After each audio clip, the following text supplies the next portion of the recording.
Bulletin की शुरुआत करेंगे मुल्क के जज्बाती कर देने वाली खबर के साथ। अनंतनाग में शहीद हुए राजपूताना राइफल्स के commanding officer colonel Manpreet Singh का जस्दे खाकी आज उनके घर हरियाणा के पंचकुला लाया जाएगा, जहां उन्हें आखिरी विदाई दी जाएगी। मुठभेड़ में शहीद होने वाले फौज के मेजर आशीष धौनेक भी हरियाणा के ही रहने वाले थे। उनका जस्दे खाकी भी हरियाणा के पानीपत लाया जाएगा, जहां उनकी आखिरी रसूमात अदा की जाएगी। बुध को अनंतनाग में दहशतगर्दों के हमले में कर्नल मनप्रीत सिंह, मेजर आशीष धौनेक और डीएसपी हुमायूं भट्ट शहीद हो गए थे। डीएसपी हुमायूं भट्ट को कल आखिरी विदाई दी गई थी। एलजी मनोज सिन्हा ने उन्हें खराज अकीदत पेश किया, तो वहीं डीएसपी हुमायूं भट्ट का जस्दे खाकी जब उनके घर पहुंचा तो परिवार में मातम छा गया।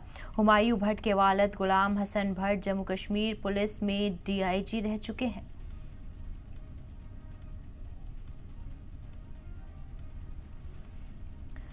तो देखिए, जिस तरीके से 3 जवान शहीद हो जाते हैं, उनको खराज अकीदत पेश करने का सिलसिला लगातार जारी है।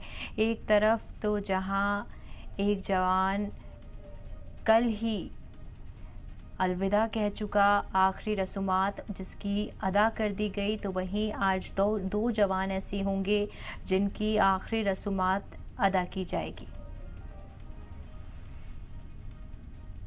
आशीष की शहादत पर क्या कहेंगे? आज पूरा देश गर्व कर रहा है, एकदम से अचानक क्या कहना चाहेंगे?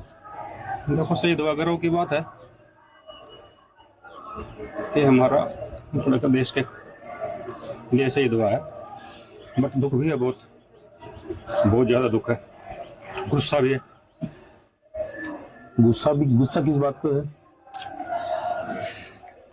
गुस्सा हमारे पड़ोसी देश को लेकर जो बार बार हमारे सैनिकों को वो कर रहा है, हमारे फौजियों के साथ जो वारदात कर देता है वो, उसको लेकर। पहले तो यही था कि भाई ऐसे कोई ऑपरेशन है उसमें, बस बाकी फिर न्यूज़ के थ्रू, बाकी मेरे बेटा आर्मी में, उसने बताया फोन करके। अकेला लड़का है, मेरे भाई का है, 3 बहनें हैं इसकी, एक इसकी लड़की है 2.5 साल की।